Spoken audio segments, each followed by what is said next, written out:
टेरेसच्या बागेत खूप दिवसांनी निवांत उभी होते. नुकत्याच पडून गेलेल्या पावसानं झाडही अगदी खुशीत होती. बाहेरच्या रखरखीत तापमानात सुद्धा सुखद हिरवागार अनुभव माझ्या मनाला ताजं करून गेला. बागेतल्या फुलांचा मधुमास नुकताच संपला होता. मी प्रत्येक झाडाचं अगदी जवळून निरीक्षण करत होते आणि लक्षात आलं, वरून हिरव्यागार दिसणाऱ्या या झाडांच्या मुळाशी खूप सारे अनावश्यक तण वाढले होते. मागच्या काही दिवसात झाडांना पाणी घालण्याव्यतिरिक्त मी फारशी निगा राखली नव्हती, हे लक्षात आलं. पण हरकत नाही, अजून तरी हे तण हातानं सहज उपटता येत आहेत इतके लहान होते. असं म्हटल्यावर मी सहज भराभर ते सगळे काढून टाकले. पण एका मोगऱ्याच्या कुंडीत मात्र या झाडाच्या मुळाला धक्का लागेल इतकं खोलवर एक अनावश्यक रोप रुजलं होतं.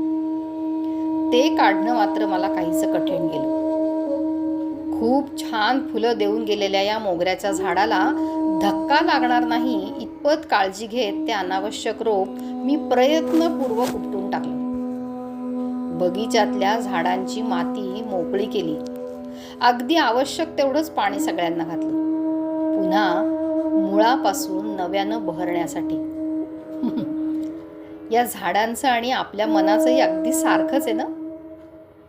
बघा ना, आपल्या मनाच्या तळाशी वाढलेले निराशेचे, द्वेषाचे, असूयेचे, नकारात्मकतेचे तणही असेच लहान आहेत, तोपर्यंतच उपटून टाकायला हवेत, नाही का?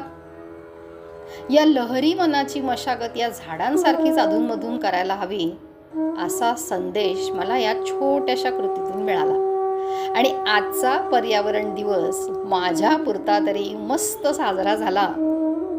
हिरवा निसर्ग हा भवतीने, जीवन सफर करा मस्तीने, मन सरगम छेडा रे, जीवनाचे गीत गारे, ला ला ला ला ला ला ला ला.